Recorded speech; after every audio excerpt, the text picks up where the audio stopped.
Hello students, कैसे हैं आप लोग? I hope everything is fine. Yes, so my name is Kamal and today we are going to discuss about the strategies of JEE mains 2024 कि कैसे हम exam में काफ़ी अच्छा परफॉर्म कर सकते हैं.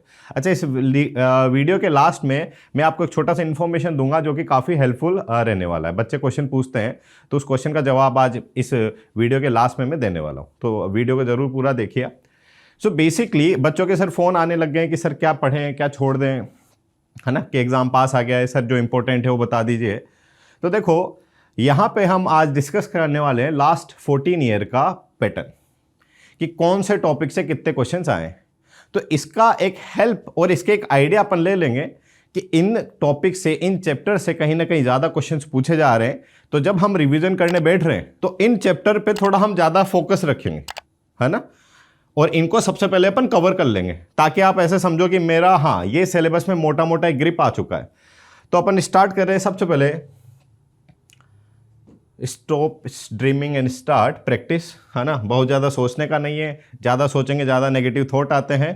तो अपने को सिर्फ और सिर्फ क्या करना है, प्रैक्टिस पे ध्यान देना है. आज अपन बात करें स्ट्रेटेजीज की, तो उसमें अपन समझेंगे क्या एग्जाम ट्रेंड आ रहा है, क्या इंपॉर्टेंट टॉपिक्स हैं, एंड साथ ही साथ किस तरह का क्वेश्चन पैटर्न चेंज हो रहा है. यहाँ पे आप देख सकते हैं सीरीज 1 से लेकर सीरीज 14 तक. बेसिकली यहाँ पे 14 सीरीज है. 2010 से लेकर 2020 तक हमने एग्जाम को कवर किया. अच्छा, ये जो यहाँ पे बता रहा है पोर्शन, ये बता रहा है कि जैसे कि ये बता रहा है 2023 में कितने क्वेश्चन आए थे, 2022 में कितने क्वेश्चन आए थे. ओके, पहले अगर बात करें, पहले जो था एग्जाम पैटर्न उसमें 1 और 2 क्वेश्चन पूछे जा रहे हैं.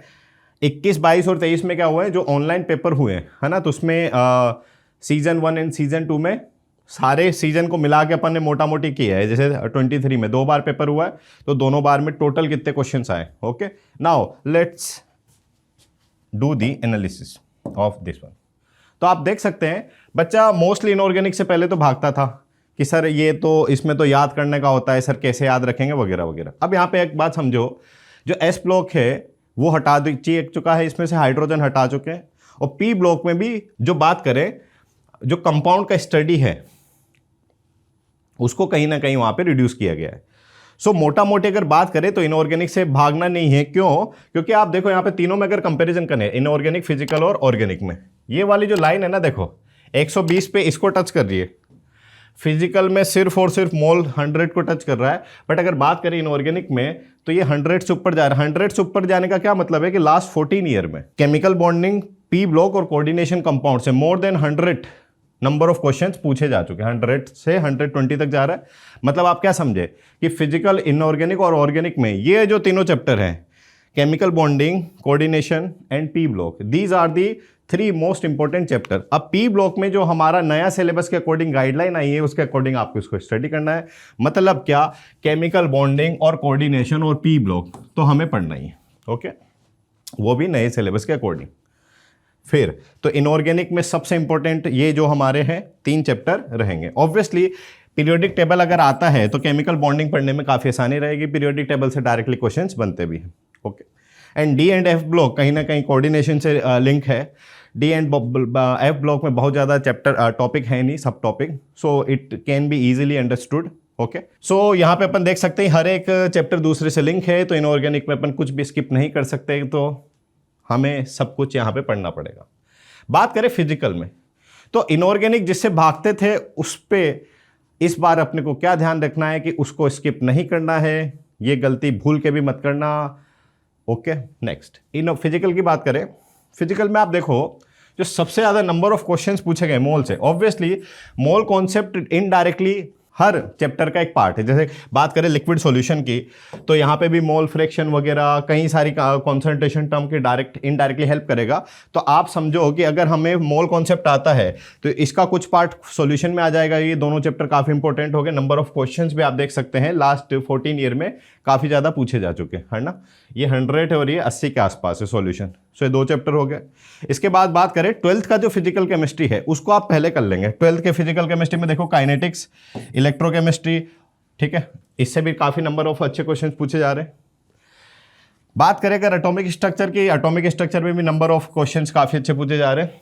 तो सबसे ज़्यादा अपन पहले प्रायोरिटी देंगे मोल कॉन्सेप्ट को और फिर 12th का फिजिकल पढ़ लोगे. ओके, रेडॉक्स रिएक्शन एक नया चैप्टर उभर के आ रहा है. रेडॉक्स रिएक्शन में बहुत छोटा सा चैप्टर है, ऑक्सीडेशन नंबर एंड बैलेंसिंग पे क्वेश्चन पूछता है। बट आप यहाँ पे देखो, जैसे थर्मोडाइनमिक्स में अगर बात करें तो ये ट्रेंड आ रहा है पिछले 3 साल का, 23, 22 और 21। ओके, ये नंबर ऑफ क्वेश्चन है। अच्छा, यही सेम पैटर्न ऑलमोस्ट यहाँ पे फॉलो हो रहा है, 23, 22 और 21।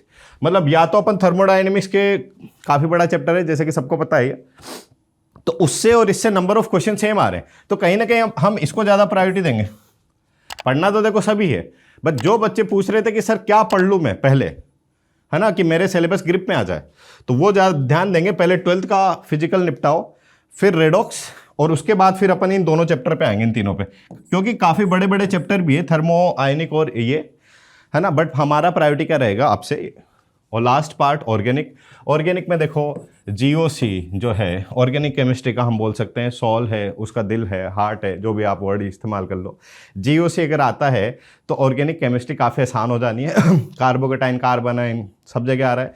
अच्छा, जीओसी का 2 पार्ट और है, acidic strength and basic strength, वो कहीं ना कहीं अमाइन में पूछा जाता है, तो ये आता है, तो इसमें हमें काफ़ी ज़्यादा हेल्प मिलने वाली। सो सबसे इंपॉर्टेंट रहेगा हम जीओसी कवर करें, और उसके बाद देख सकते हैं जो बाकी चैप्टर्स हैं, मोर और less number of question, same questions पूछे जा रहे हैं, ठीक है, बहुत ज़्यादा पार्शलिटी यहाँ पे है नहीं। सो जीओसी में मैं आपको ये बताऊंगा कि जीओसी में आप नेम रिएक्शंस पे फोकस करेंगे, सबसे इंपॉर्टेंट, ऑर्गेनिक केमिस्ट्री में नेम रिएक्शंस पे फोकस करेंगे। GOC and isomer, these are the 2 basic chapter you need to cover. Okay, so overall मोटा मोटी अपने को क्या समझ में आ रहा है?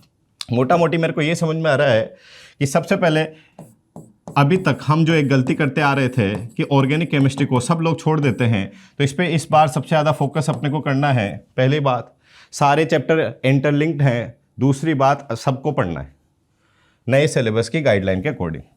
अगर बात करें फिजिकल केमिस्ट्री में,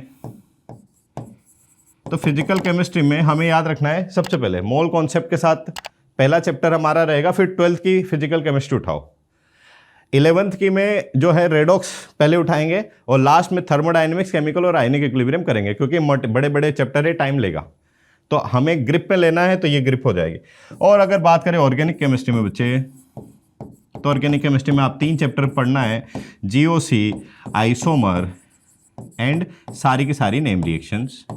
उसके बाद हमें चैप्टर को 1 बाय 1 पढ़ लेना है ना। तो ये मोटा मोटी अगर हम बात करें, अगर मैंने जितना बताया ये अपन कवर कर लेते हैं, तो काफ़ी बड़ा पोर्शन हमारे हाथ में आ जाएगा, जो कि आपको एक कॉन्फिडेंस भी देगा। जैसा कि मैंने बताया था कि इस वीडियो के लास्ट में हम एक बात करने वाले, बच्चे ने मेरे से रिसेंटली कई बार पूछते हैं, ऑलमोस्ट हर साल, कि सर अभी क्या है, परसेंटाइज वाला कॉन्सेप्ट आ गया है, तो बच्चों को ये पता नहीं है कि कितने मार्क्स में लेके आऊँ। ये नीट में तो बच्चा बोल देता है कि सर 600 से ज़्यादा मार्क्स आएंगे तो मैं सेलेक्ट हूँ। मैंने कहा हाँ सही बात है। अब जेई वाला बच्चा परेशान है कि सर परसेंटाइल मतलब क्या। तो आप एक काम करो, मोटा मोटी आप ये देखना कि अच्छा टॉप 10 हमें एनआईटीज़ में जाना है, अच्छी ब्रांच में मेरे को जाना है, तो 200 मार्क्स से ज़्यादा हमारे मार्क्स होने चाहिए। मतलब आप ऐसे समझो कि मेरे 200 मार्क्स अगर आ रहे हैं तो मेरा सिलेक्शन है एनआईटी में मैं पहुँचूँगा। अब आपको कितने अच्छे एनआईटी में जाना है, कौन सी मेरे को ब्रांच चाहिए, वो 200+ मार्क्स होने चाहिए। इसमें रिजर्वेशन, कैटेगरी सब कुछ हटा दो। हर बच्चे का टारगेट ये होना चाहिए, किसी भी आप उससे बिलोंग करते हैं, कि या मेरे 200 मार्क्स तो मेरे को अचीव करने, ठीक है। तो उस हिसाब से अपन स्ट्रेटेजी करेंगे। So I hope that is all. Thank you.